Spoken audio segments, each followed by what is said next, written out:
Welcome to this week's English edition of Pápa TV. We're glad that you've joined us. Ferenc Kulce is credited with writing his poem Hymnus on January 22, 1823. It evokes the glory of Hungary's past and became the country's national anthem. Today, January 22nd, is Hungarian Culture Day, and a variety of cultural and artistic events are organized nationwide. In Pápa, this tradition was celebrated at the Yokai Mór Cultural and Leisure Center. The audience was greeted by Director Emeritus Valeria Vespremi, and 2 people received awards from the Amateur Artistic Movement Foundation and the Cultural Center. Mrs. Lenvoy Ernu for the development of Pápa's folk culture, and Zoltán Somogy for his well-known stamp collection. Mrs. Vespremi was also awarded for her 3 decades of professional work and for her role in public life in Pápa. To close the evening's commemorations, Katica Ileni performed for the audience.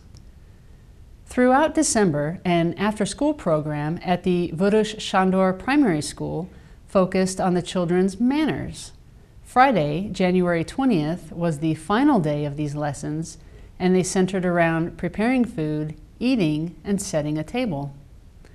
Organizer Bernadette Bocori said the purpose of the lessons was to teach the children rules of life and common courtesies that they can use and develop during their lifetimes. Teachers agreed that the children enjoyed these lessons, and the students continued to remind each other about what they learned.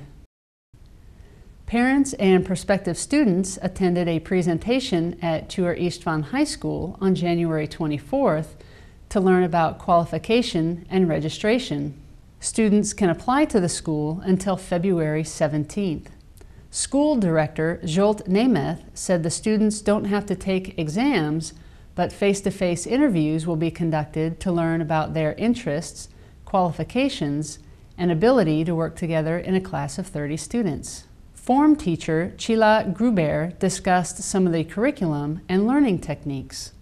For example, Hungarian history would be more extensive, and the students will learn how to improve their study skills.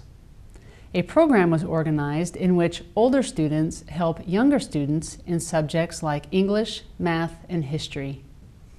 For 10 years now, students learning French in the Reform School of Pápa have taken part in several programs that help them acquire cultural and linguistic skills and enable them to work with students from abroad.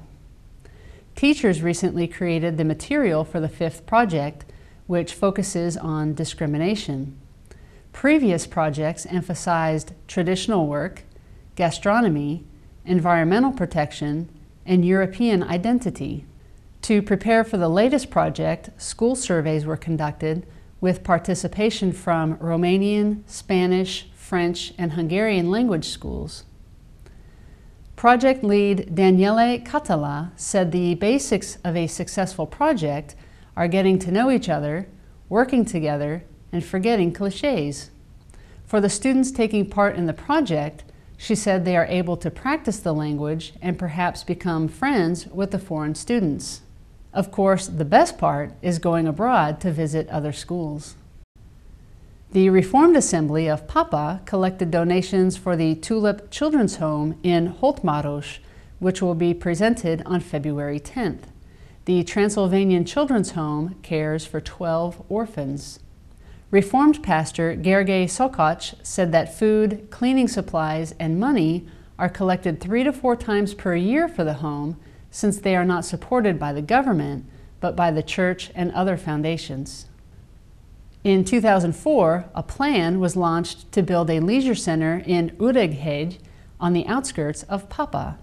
An organization formed in 2009 has been working on preserving the area's natural features and cultural heritage. These projects were discussed at the annual meeting of the Heritage Hills Association. A traditional reserve center was opened in the area last year and is comprised of a building capable of seating 80 people, an exact replica of a wooden fort, an archery field, and a fully equipped yurt. Future plans include a botanical garden and expansion of the reception building. According to Kalman Toth, president of the Heritage Hills Association, a 176-meter tall lookout tower is planned and would provide views of the Bakon Mountains. While future plans are being discussed, programs awaiting visitors include herbal and weapons exhibitions and local vendors selling homemade honey, cheese, and other products. Recommendations for the City of Pápa's Medal of Merit and honorary diplomas are due January 31st. These honorable titles can be awarded to a variety of representatives, including local authorities, political parties, social or economic organizations, and private individuals. Presentations will be made March 15th. Thank you for watching this week's English edition of Pápa TV. We'll see you again online next week.